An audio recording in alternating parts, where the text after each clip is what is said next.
Hello, everybody, and good evening. It's Carla Nicole. Please be sure to subscribe to my wisdom channel, Carla Nicole Wisdom Channel.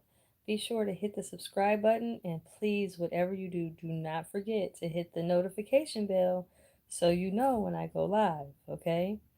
So, I'm Carla Nicole. I'm a wisdom coach, and today I want to talk about um, the catering issue.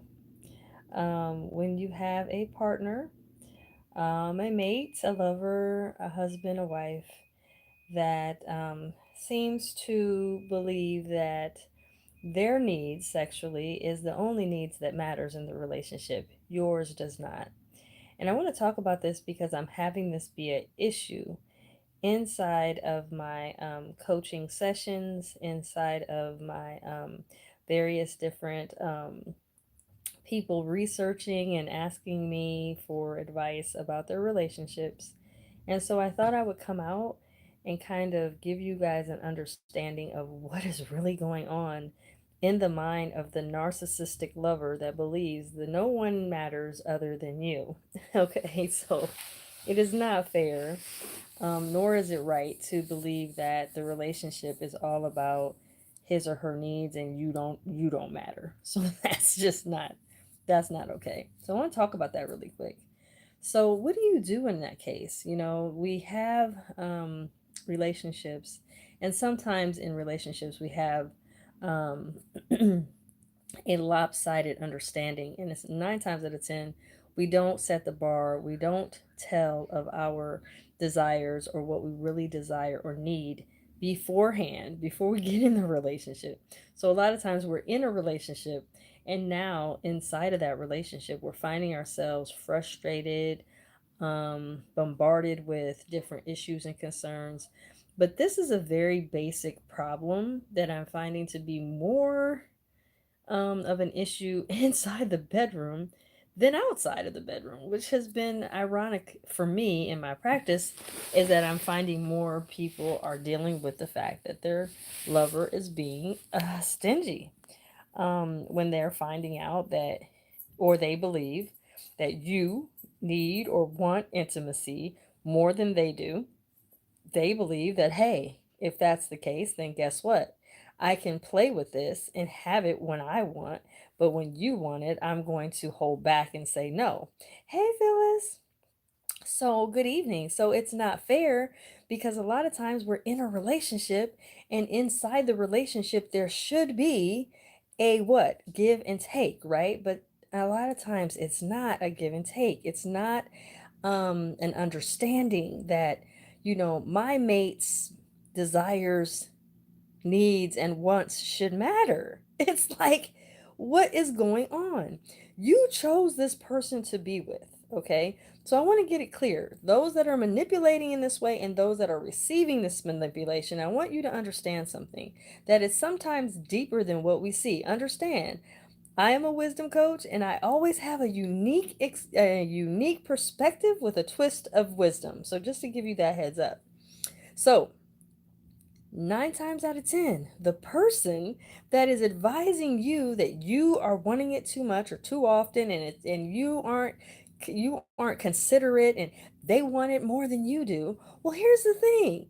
You should Selflessness in a relationship is key to have a fulfilling and more evolved relationship. If you're wanting a relationship to have a lot of endurance, you want to have a relationship that allows for that relationship to thrive, to have more, I mean, fulfilling things going on. So here's the thing. When your mate is saying, listen, I'm not getting it enough, or I feel like I'm not being considered when you tell me no, or I'm pushed away, or I'm told not tonight, or there's all kinds of excuses because it's too much. You're too much for me. You're all often asking me to be intimate, but I don't have that to give. I don't want to do all of that. But the problem with that is when you pick the partner you want to be with, here's the thing. I want you guys to get this. You should be desiring to give them what they need. You chose this mate. And in that choosing, you decided that you're going to be what? Selfless. And on occasion, be willing to do some things for them and sacrifice you. We do it all the time for our kids, do we not? We gift our children all kinds of stuff, sacrifice ourselves, go all out. But when it comes to our spouse or our mate or our lover or the person we want to be with, they're asking for us to give intimacy a little more frequently than maybe we prefer. And it's no, I don't want to do all that. That's not fair. Nor is it really, if you think about it, is that right standing in showing a person you care for them? Is that truly right standing? Because the thing is, you got to ask yourself, is when you are intimate with your person that you're in a relationship with, when you are intimate with them, that is a gift. That is also an exchange. So, in that exchange, you both are receiving an empowerment between the two of you. That is why you hear all the time people say that, oh, that's a power couple. Oh, that powerful couple is doing this and doing that together. Yes, because there's an intimacy.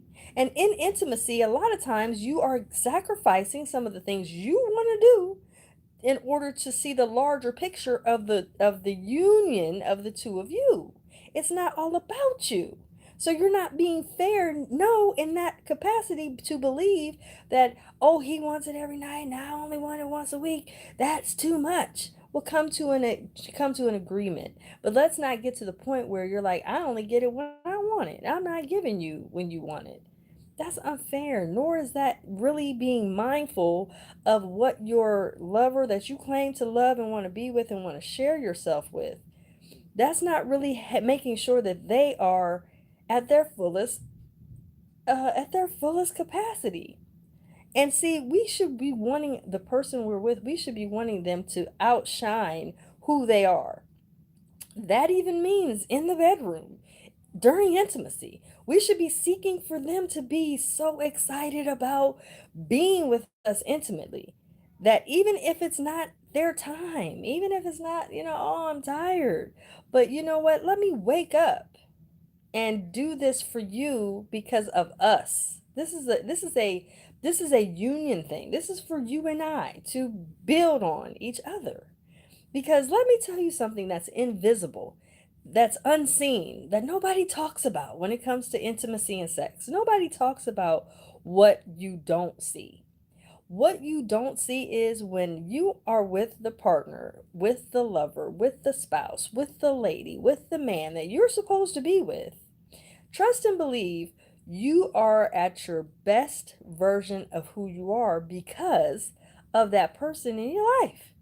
So, with that said, if that's the case, and that person is actually building and assisting you in pulling out your best version of you because of being with you, they're trying to see you be the best you.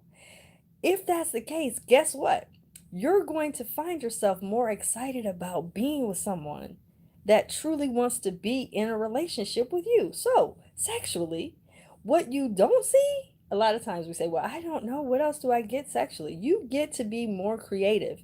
You get to find yourself being more excited about you. See, the thing about it is, we get all excited about sex and how much sex is and what kind of sexual act we can do and how much fun it is to be with this person intimately. And that's wonderful and great. But what we don't see is actually how empowered we get by being with the lover we're picking that is really truly for us. Here's the thing, when you find somebody that truly loves you and cares about you and they want to see the best for you, you can't stop persevering to become the best version of yourself. You can't, because it's just a part of you. And that person in your life is going to encourage you to be the best version of that.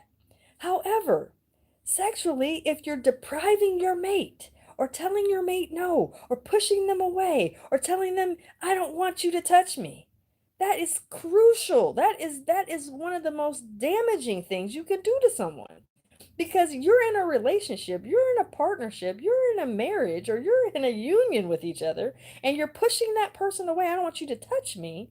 There's nothing more damaging, because that is killing their soul, man. And that not only kills their soul at the time, It's a lingering on feeling of damage. That hurts someone. You're supposed to love, and you're telling them, I don't want you to touch me, is damaging to them. That doesn't feel good to the person you want to be with. So, if you really care about somebody, truly, truly care and love them, make sure you're pulling from them, from their soul, the best version of them.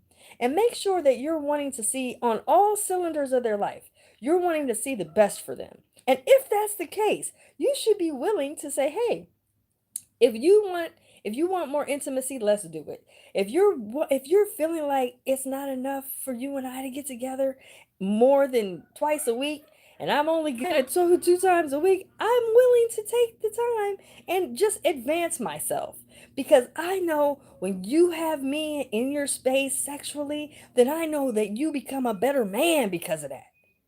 I know that I'm a better woman because you are in my life sexually. And because that helps me to increase who I am. See, we don't talk about this stuff. This is not talked about. We don't talk about the greatness that sex can bring to you when you're with the right person. We don't discuss that part. We only discuss about what's great in the bedroom and in the act. But we must pay attention. It's very important. We pay attention to, not only is that great, but it's very powerful when we sit back and say, "Oh my God, because of you, I want to be a better me because of you in my life. Because of you wanting intimacy with me, I'm excited about that. I want to have that. I'm excited. Let's go." And so that's why I say there's nothing more damaging when you pull away from your mate and say, "Don't touch me. I don't want you here. Don't touch your feet on mine. Like, ugh, I don't want you to touch me." There is a damage that happens to that mate because there is a connection that you feel and that you have in your heavenly abode with each other that you don't get anywhere else. Intimately, you don't get that from anybody else. So in that space, when you tell them, no, don't touch me, I don't want you here, that's damaging. And I just want everybody to understand, you don't want that to be the case in your relationship. And if you are feeling that damage or hurt, you don't want that in your relationship. You want to find a way to try to reconnect. And sometimes it just takes conversation, sometimes it takes patience, but it also takes sometimes us telling our partner, listen, this is what I need, period. I can't go that long without intimacy with you. If you're okay with that, then maybe we're not the partners for each other. I need sex more often, okay? For me to work on all cylinders and be in my best version of myself, I have to have it more often than that. And hey, I'm okay unapologetically. I will not say that, it's good or bad, but that's just who I am. We must be actually very open and honest about our sexual truth. When we're not open and honest about our sexual truth and we get in these relationships, our relationships falter because we're not clear about what we need and how we need it. Understand this. I'm like I said, I'm a wisdom coach. Call me 844-5 wisdom. If you need someone to help you with something like this, going through this, please don't hesitate to call. It's 844-5 wisdom, extension 0. I'm Carla Nicole. You can hit my extension and I can help get you through this. It is not easy to go through this hurt, and it is a damage that happens when you are turned away or told no. There's a damage that really hurts deep. It hurts deep. Not just male and female, it's just period. That's a hurt that's very, very crucial that you pay attention to, because you do have to pull yourself up on, with the bootstraps, and you have to pull yourself up out of that feeling of just someone saying you're not good enough. And that's what we hear, even though that person may not mean that. It just may mean that they don't really want intimacy. But to you, you're feeling like you just don't want me. And that's a whole nother level of hurt that unfortunately I'm trying to help more people see out of. So again, I really hope that this helps you. Be sure to subscribe to my channel tonight. And share this video, because it's not just you going through it. If you are one of the persons that are dealing with this, or you are somebody that is causing the hurt, please reconsider. Please consider saying to yourself, man, I want to change my ways. I want to be willing to sacrifice and be selfless. Because guess what? Your selflessness is really the true beauty of how you will regain a beautiful relationship. And you can actually defib that dying relationship just by sacrificing some time, some energy, some patience, and saying, hey, let's get back to touching again. And do it willingly, but do it honestly. Don't do it in a fake way, but be willing to say, I'm open to maybe touching again. Let's try it. And when you do that, you can definitely recharge the relationship. You'd be amazed. I mean, trust me, you can recharge it. So again, I'm out of here, everybody. Thanks so much for being here. Make sure you share this. And also, if you want any other information about this video or about what I talk about, which is sexual, education, I talk about relationships, inspiration, wisdom, all of those things I talk about on my channel. Go on my playlist. You can see all kinds of information that you'll learn and can actually, benefit from. So I'm out of here, guys.